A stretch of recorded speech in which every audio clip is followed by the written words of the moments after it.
Hello Nanner, today's a lost day. Today I'm going to be reacting to Season 2, Episode 4, Everyone Hates Hugo. First of all, I'm going to be telling you how I was reacting to this episode as it unfolded, because that has a lot to say about what happens in this episode. Like how the mood shifts, and how the writers are trying to, fool you, and then they take you on a different journey than you thought you would be before. And that's what Lost is really about, I suppose. Or at least what the Lost writers are aiming to do. At first, I thought this was just going to be a episode for entertainment's sake itself. Like, it was going to be Sawyer cracking a few jokes, and you're going to see how comical Hurley's life was. One of my favorite episodes is just Hurley and winning the lottery and cashing it in for $140 million and a whole bunch of bad stuff happening to him. And it's just so hilarious, and that's one of my favorite episodes of Lost. In this episode, it starts out with that attitude, but then it changes. It changes to an attitude of people not wanting things to change. That didn't stop the writers from writing a bunch of jokes anyway. Like, who needs money when you've got good looks? Hurley's just like, huh. I'm like, who needs money when you've got good looks and money? His mom making fun of him, saying it's Jesus on the phone, giving him a new car, and Hurley saying, what if I like my life? And that's the first hint I got.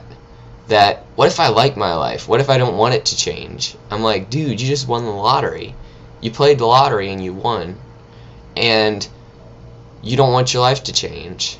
I mean, I think that says a lot about how Hurley he enjoys the simple things in life. And things get more complicated really, really quickly if you are blessed with something like the lottery, like having a lot of money. And Locke saying, I'm sorry, but you don't get to quit. And it's funny that that's about the only thing that'll never change. We can never quit, because things will just keep changing, and sometimes you just can't help it. The sun will rise, the sun will fall, people will cry, people will get hurt, people will help one another, people will grow, people will die.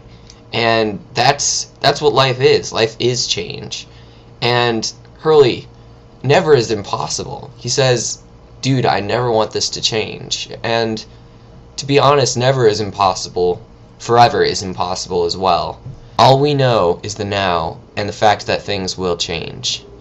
And that's the big point on this episode. We may step into the future with apprehension, but sometimes we have to take the future with a grain of salt and just make the best of it. Because the fact is, there's nothing we can do to stop the change. Change will happen. It's just a fact of life. It's just selfish of us to think that we can quit. It's not worth it to quit. Things may seem good, but there's always something over the hill.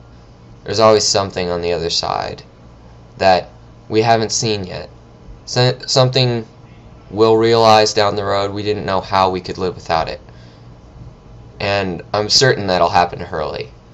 Hurley will find something, he'll find a place where he's happy, and he doesn't want things to change again.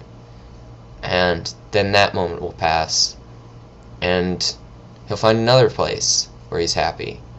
And that's what life is. Just moments that we're passing through. Some conclusions. I know I've said this before, but I'm going to say it again. I really do not like Jack. He's a control freak, he's mean, he's angry. And Charlie makes a really, really good point. Society is split into first-class and second-class citizens. The A-team of people who think they're above everyone else. And then there's the lower-class citizens who are overlooked. I think Sawyer is awesome. He sits around, he reads books, and he's smart, and he quotes different things. Is he, dare I say it, a nerd? Yes. I think Ana Lucia and Jack would get along really well. Hurley plus Starla, heart, forever and ever. Also, the thing about Sayid digging through the concrete with titanium, kind of crazy. Sayid is just doing what Jack told him. I think it would have made more sense if he was just sitting there, drinking a bottle of water by the door, with the pick sitting right beside him, and Jack asking, why aren't you doing anything? And he's like, there's about 10 to 8 feet of concrete on the other side of that wall.